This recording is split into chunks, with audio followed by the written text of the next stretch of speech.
We are here for part 2 of Constipation Awareness Month. Welcome back. Last week in part 1, we talked about what constipation is, how to assess if you have slow motility or incomplete evacuation, and we also talked about 5 simple and effective strategies you can incorporate into your daily routine today to support better motility, overall gut health, and therefore overall health. If you haven't listened to part 1, go listen to episode 6 and then come back and listen to this episode because it will set you up so that you already have all the information you need going into this episode. Today, I'm going to be sharing with you the power of prebiotics and probiotics, specifically when it comes to slow motility, incomplete evacuation, and constipation. I am sure you've heard of prebiotics and probiotics. Maybe you're taking one, maybe you see it on social media or in the grocery stores. I'm going to talk about what these are and how they can be helpful. They can help so many things, and we're going to talk about that in future episodes, but because it's Constipation Awareness Month, we are going to talk about specific prebiotics and probiotics that are going to help you with your motility and constipation. You'll be able to find all this information that I'm going to be discussing today in the show notes. Don't forget to get on the email list because you will have gotten the colon transit time test. It's in a handout form, as well as other resources that you can start to use to help improve your motility. Remember, your bowel movements, it is a vital sign, and it's a very important vital sign, and we want to make sure that we are not constipated or having slow motility. You can have a bowel movement every single day and be a number 4 on that Bristol stool chart like we discussed last week and still be constipated. It's called incomplete evacuation. Again, a disclaimer, I am a registered dietitian. I am not a medical doctor. The information shared in this episode is for educational purposes only. This is not intended to diagnose, treat, or prescribe for any medical condition. And always please consult with your healthcare provider for personalized advice. Although I am a dietitian, I may not be your dietitian, but we can totally change that. So if you're ready to schedule a one-on-one to discuss if it's specifically constipation, slow motility, or how to find balance with your nutrition as a busy mom, then we can definitely get that scheduled. The scheduling link is in the show notes, but feel free to send me an email or a DM, and I would love to schedule the free 15-minute consult with you so that we can actually dive into this a little bit deeper. I hope you guys enjoyed today's episode for part 2 of Constipation Awareness Month.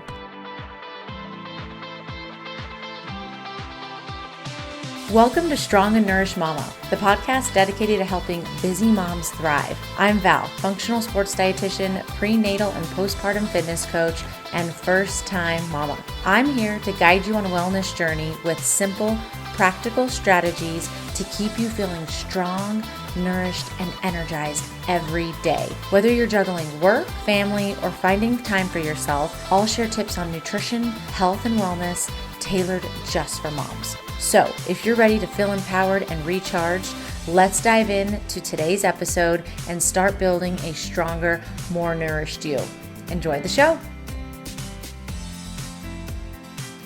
Prebiotics and probiotics and how they can help with constipation and slow motility. That is what we are discussing today. Make sure you listen to part 1 before getting into this episode, just so you can start to work on the basics. Because if you are not working on the basics and you just start to add in prebiotics and probiotics, it's not going to get to the root cause of what is going on. If you'd like to meet one-on-one to discuss what's going on, if it's specific to constipation, slow motility, or anything else nutrition related, please schedule a one-on-one and we can talk about that and create a personalized nutrition plan for you. We're going to first talk about prebiotics. Prebiotics have a specific definition, just like probiotics. The definition is non-digestible food ingredients that beneficially affect the host, us, by selectively stimulating growth and or activity, the function of one or a limited number of bacteria in the colon. Prebiotics target human and animal associated microbiota with the goal of improving health. Some of the different health benefits, of course, include improving bowel habits. So making sure that we're regular, we're having 1 to 3 bowel movements per day,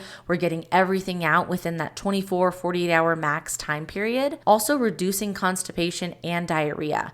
Remember, you can be constipated and still have diarrhea. And usually that can be pretty common where you're backed up, and all of a sudden everything lets loose and then you're backed up again. That's pretty common with constipation. Prebiotics can also help with symptoms of IBS, irritable bowel syndrome, such as abdominal pain, and other benefits like improving mineral absorption, modulating the immune system, and helping with satiety or fullness, satisfaction. Most prebiotics are fibers, but not all fibers are prebiotics. And this is an important distinction. That's why in last week's episode, when we discussed adding in more plant foods, it wasn't specifically just prebiotics, because not every single fiber is a prebiotic. But we need fiber to be able to help with motility, gut health, and our microbiome health, which we'll talk about in future episodes. As with fibers and fibers from supplements or plant foods, some gas or bloating can result from too much prebiotic. So that's why we always say start low and go slow to allow your gut to adapt. If you are consuming 10 grams of fiber per day in your diet and you go up to 30 the next day, that is going to be a shock to your system. You're not used to it. Your gut isn't used to it. You're more than likely going to experience abdominal pain, gas, and bloating. It's not going to be fun. And I don't want that to deter you away from having any plant foods. So even with regular food, real whole foods, you're going low and slow when increasing fibers, as well as with prebiotic fibers. So I'm going to be talking about prebiotic fibers today that are specifically going to help with constipation and motility. A side note with prebiotics, something that many people don't know, HMOs, human milk oligosaccharides. Oligosaccharides are long chain carbohydrates. HMOs are an example of prebiotic that babies get when they are being breastfed. So prebiotics as well as probiotics are safe during pregnancy, when you're nursing, for your infant, for your toddler. The dosing is just going to differ. And so it's important to make sure that you work with a healthcare provider or a dietitian who is well versed in this to be able to help you with the dosing and who it's specific for. I personally give my 15-month-old daughter prebiotics and probiotics when appropriate. I know that she was experiencing some slow motility a while ago, so I would add in some prebiotics and probiotics into her diet and her routine at the appropriate dose for her. Now, some food sources of prebiotics include garlic, onions, dandelion root, asparagus, Jerusalem artichokes, and there's many more. The supplements we're going to talk about today, I have 4 for you. They're all listed in the show notes in my full script dispensary, where you can actually just click, sign up for free, and get them delivered to your house.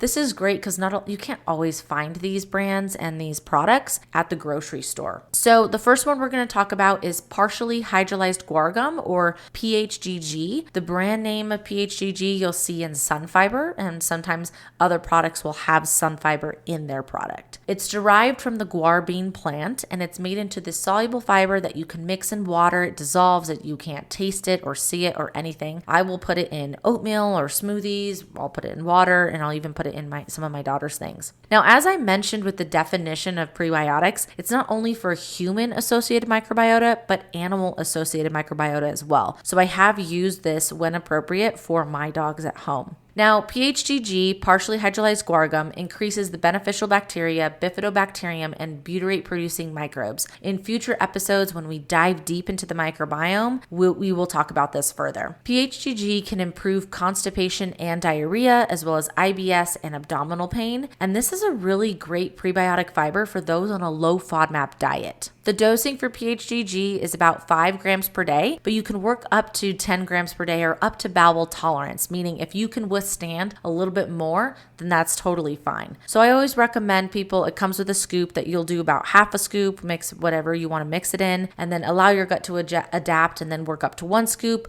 and up to a scoop and a half or up to bowel tolerance. A scoop and a half is about 7 grams per day. The second prebiotic fiber is Acacia Fiber. Acacia is taken from the acacia tree, and it is a gum that is made into a dissolvable powder. So again, just like PHGG, you won't be able to taste it in anything. You can put it in whatever you want. This is helpful for constipation, high cholesterol, as well as diabetes. The dosing for Acacia Fiber is 15 grams per day, but you can work up to 30 grams per day, and you can split the dose throughout the day as well. The third prebiotic fiber that is helpful for constipation and motility is Benefiber, or wheat dextrin. This is probably one that you have seen in the grocery stores. It's pretty readily available. Wheat dextrin is produced from wheat starch. It is partially hydrolyzed so that it can make it into a soluble fiber, just like the rest. It can help with constipation, diarrhea, high cholesterol, IBS, as well as diabetes, so blood sugar. The dosing here with Benefiber or wheat dextrin is 4 grams or 2 teaspoons up to 3 times per day for a total of 12 grams per day. Now, what I like about Benefiber as well as Sunfiber, the partially hydrolyzed guar gum, they have it in the tubes that you can keep at home, but they also have it in the travel pack. So you can keep this at work, you can take it on vacation or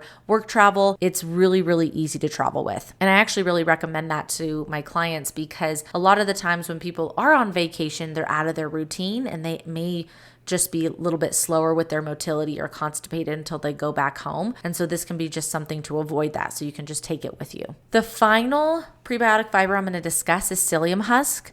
Psyllium Husk is a soluble fiber that comes from the outer layer of the psyllium seed, and it really helps with bulk forming the stool in the colon. You have to make sure, just like with eating fiber foods as well as other supplements, you have to make sure you're drinking plenty of water. So that is why this was number one, what we talked about last week and what you got in the email. If you're on my email list, you have to make sure you're focused on those basics. You have to make sure you're drinking enough water. Otherwise, it'll make constipation way worse. You'll have abdominal pain and it will not be fun. I personally like to get Psyllium Husk in the capsules. It's just easier for me since I'm using the others in the powder form. The dosing for Psyllium Husk is 7 to 14 grams per day, has shown to be beneficial. That can be on the lower end. You can split those doses again, but you can work up to 20 to 25 grams per day. This is going to be dependent on what is going on for you.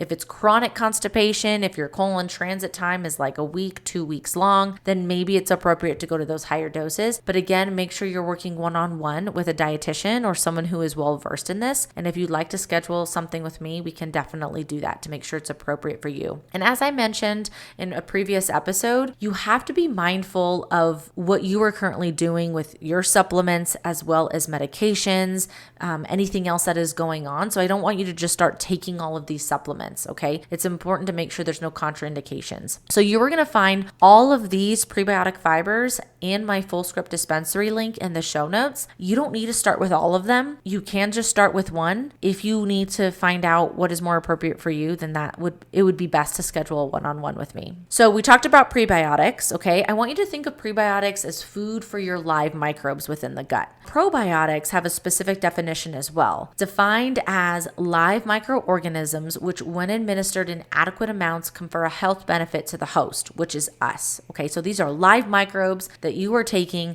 that go in, they do their job, and they leave. So they're like substitute teachers. That's how I like to explain them, right? Substitute teachers aren't there forever. They go in, they do their job, and then they leave. That's what probiotics do. So with probiotics, you may see on social media or maybe with other providers that it's going to re-inoculate the microbes within your microbiome, and that's not something that we can actually do. So that's actually a false statement. They're going to go in, they're going to help with whatever it is that you need them to help with if you have the right strain, which we will discuss, and then once you stop taking them, they're going to leave. So it's not like you're going to re-inoculate a species within the microbiome. For a probiotic to have clinical effects, it has to adhere to and colonize the gastrointestinal tract. It has to survive through the gastrointestinal tract. And this is what that's why they have the specific definition for probiotics. So tolerating acid and bile salts, producing antimicrobial compounds, inhibiting pathogens, and the actions and qualities are fundamentally strain specific. And we're going to talk about the nomenclature so that when you are going out in the store and you're looking at this new probiotic that's on the market, or this influencer on Instagram comes up and they're offering you their probiotic, I want you to be able to make an informed decision, okay? Because a lot of companies, unfortunately, rely on consumer ignorance when it comes to probiotics. Different probiotic strains have different actions. So if I need an electrician to come to the house, but a plumber shows up, like that's cool, that's great, I'm glad this plumber showed up, but I don't really need a plumber, I need an electrician. So that's not really helpful. So we need the right strain for the job. And when we're talking about the nomenclature for probiotics, there should be 3 names. The last one is the strain. It's typically like, it could be a name, it could be numbers, it could be letters on the probiotic product. So I'm going to use an example of the brand that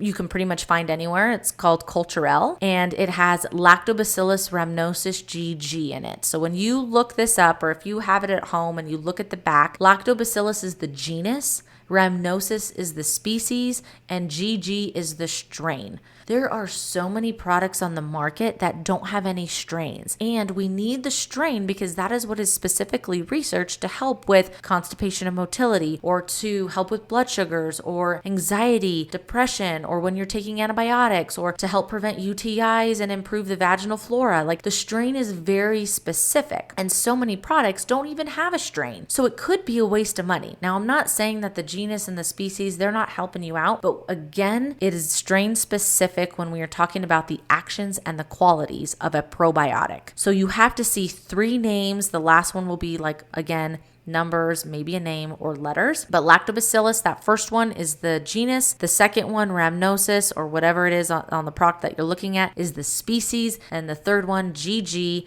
is the strain, okay? And that is what is researched. Now, for constipation and motility, there are specific probiotic strains to help with this. And I'm going to go through them. You don't have to remember these names by any means. The products are going to be in the show notes in my full script dispensary. The first one is Bifidobacterium lactis BB12. BB12 is the strain. So we want to make sure that the product that you're getting has BB12 if that's what we're wanting to do. And what I do like, a side note here, is that Nancy's yogurt is a product that has yogurt and other food. They add Bifidobacterium lactis BB12 to their products. And so yogurt is naturally fermented. It's known as a colonic food, but we can't say that it has probiotics in it because we don't know the strains and we don't know the amounts. However, Nancy's brand adds this to their products, which is really great. And again, for a probiotic to be a probiotic, it has to survive through the gastrointestinal tract. So some people will say, like, you don't even know if it's going to make it through. Well, for it to be a probiotic, it has to make its way through, okay? Bifidobacterium lactis HN019. These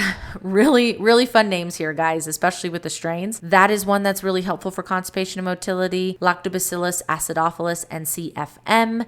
Bifidobacterium lactis BI-07, Bifidobacterium longum BB536, and Lactobacillus casei shirota. So that one actually has a name at the end. That is in the brand Yakult. So you can actually find that in the grocery store by the yogurts and the milk section, the dairy section, and they're like little shots that you'll be able to take. That is really good for constipation and motility. So it's a functional food, just like Nancy's yogurt. So when we're talking colonic foods, as I mentioned, we can't call these probiotics. Like kefir, yogurt, kimchi, sauerkraut, these are amazing foods. They're known as colonic foods, not probiotic foods, okay? So earlier definitions of probiotics included traditional fermented foods. However, the most recent interpretation of the definition has excluded these traditional ferments. This is from Hill et al. In 2014. The live microbes in such foods fall short of the criteria needed to be considered probiotics. It was recommended that such foods are best describing as containing live and active cultures, but should not be called a probiotic. Okay, so that's an important distinction. These can still be really great for the gut for improving intestinal hyperpermeability, like we discussed last week, cell renewal. So adding in sauerkraut, kimchi, yogurt, these fermented foods are still a really great option. As I mentioned, Nancy's yogurt has that strain BB12 added to their products. So it's great. It's a great way to, get this probiotic to help with motility, as well as food that has high protein in it that you can add into your everyday life. That's what I really like about it. So I'm not going to go through the list of probiotic strains that have been researched to help with constipation and motility. Again, it's in the show notes. The links for the products, they're there as well. But we have to make sure that when you are getting a probiotic, 1, it has a strain listed with the genus and the species, and 2, the strain actually has research. I have seen sometimes that some products will have the genus, the species, the strain. That's awesome. I'll look up the strain, and there's actually no research found for that strain. So we have to make sure that we're getting the right strain for the job. As a recap, prebiotics are going to be non-digestible food ingredients, meaning they are essentially, just think of them as food for your live and active microbes. And probiotics are those live and active microbes that go in, they do their specific job, and then they leave once you stop taking them. Okay, so both can be very helpful for constipation and motility, and something that you can use in your everyday life, along with those 5 tools that I talked about last week. Okay, so make sure you listen to last week's episode to get all of the basics and those foundations down before adding in in prebiotics and probiotics. I hope you enjoyed this 2-part series for Constipation Awareness Month. Remember, your bowel movements, it is a vital sign. They're very important, and I hope that you have a wonderful day, and I'll see you guys next week.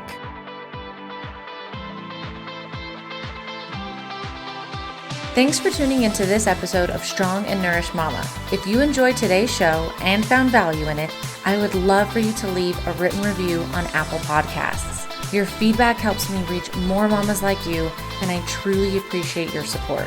Stay strong, stay nourished, and I'll see you next time.